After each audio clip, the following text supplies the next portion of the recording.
10th class का stats है ना वो सिर्फ 10th क्लास तक सीमित नहीं रहता, छोटी क्लासेस के जो बेसिस में हमने अब तक स्टैट्स के क्वेश्चंस हैं जैसे मीन मीडियन मोड के बारे में पढ़ा ना, वो वाली सीरीज के क्वेश्चंस भी कई बार पेपर में आ जाते हैं, ठीक है। और वैसे भी जब तक बेसिक्स ना बताओ तो उसके आगे बढ़ने का वैसे भी कोई फायदा नहीं है। तो पहले हम पूरा का पूरा समझ लेते हैं कि अगर हम पहले आज पढ़ते हैं मीन के बारे में, सपोज हम पढ़ रहे हैं मीन के बारे में।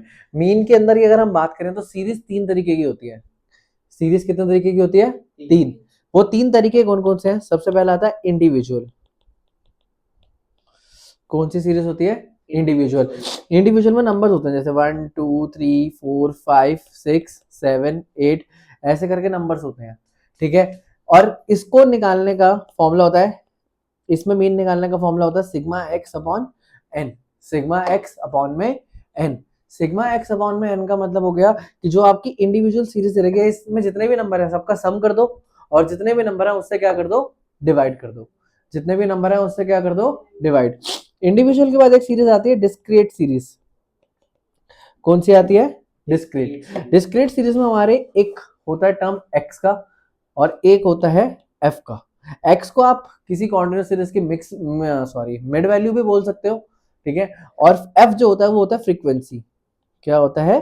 फ्रीक्वेंसी। यहाँ सपोज करो कि जैसे अगर कोई एक बच्चा है जिसने एक हमने क्लास का रिकॉर्ड लिया, डेटा लिया, डेटा लेने के बाद हमने आइडेंटिफाई किया कि कितने बच्चों के 10 में से 10 आए हैं, कितने के 10 में से 9 आए, कितनों के 8 आए, ठीक है। जैसे 8 वाले बच्चे जो हैं तो वो एक्स में आएंगे। एक हमारा ये डेटा हो गया कि 8 मार्क्स हैं।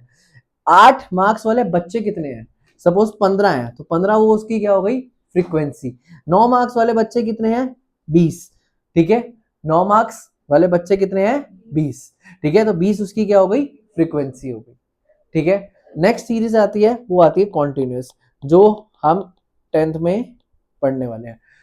10th लास्ट आती है हमारी कॉन्टिन्यूस। कॉन्टिन्यूस में हमें एक हिस्सा दे रखा होता है क्लास इंटरवल का, जैसे 0 से 5, 5 से 10, 10 से 15। और एक हमें क्या गिवन होता है?